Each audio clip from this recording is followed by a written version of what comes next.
will fictionalize her reign, muddying fact with distortion. From infancy, she will occupy public and private worlds. In her lifetime, her fame will eclipse that of Augustus, Napoleon, even Hitler. Her image will imprint coins, stamps, and, apparently, the nation's dreams. Her legacy will be less bloody than those of history's great men, less ambitious, without vainglory. The fairy godmother at her cradle grants her long life, earthly riches, an equable disposition, stamina, and humility. She bestows conservative instincts.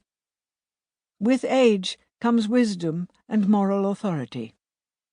In lesser measure, the baby inherits her mother's steel, her father's temper, caution, and stubbornness. Both parents' deep religious convictions. The baby born by caesarean section in the early hours of the 21st of April 1926, after a day of rain, is baptized 5 weeks later in the private chapel of Buckingham Palace. Elizabeth Alexandra Mary. She is Princess Elizabeth of York.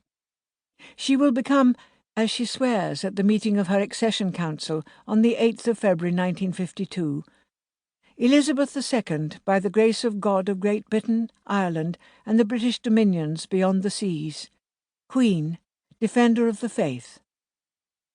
Her names are those of her mother, great-grandmother, and grandmother, a family inheritance as well as her first unknowing encounter with that philosophy of continuity so dear to royalty. George V and Queen Mary are her grandparents. The name of the wicked aunt is Wallis. Wrong on so many counts. If a fairy tale requires a prophecy, in the late spring of 1926, sections of the media unite in their clairvoyance. The silent Pathé News bulletin that records her birth is filmed in black and white. Its promise is simple but startling. Queen of Hearts today, she may one day be Queen of England.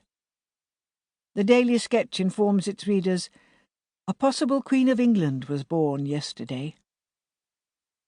And so, as we have seen, it comes to pass.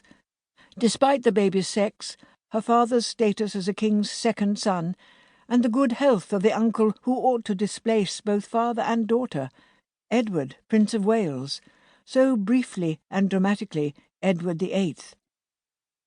The national anthem's prayer for her protection is granted. Hers becomes the nation's longest reign. Into a third millennium, she perpetuates a model of monarchy traceable to her great-great-grandmother, Queen Victoria. Let us agree at the outset that Elizabeth II's life story is not a fairy tale. Stripped of the bombast of former centuries, royal rhetoric in Elizabeth's lifetime has celebrated the idea of a reigning family of ordinary people in extraordinary positions.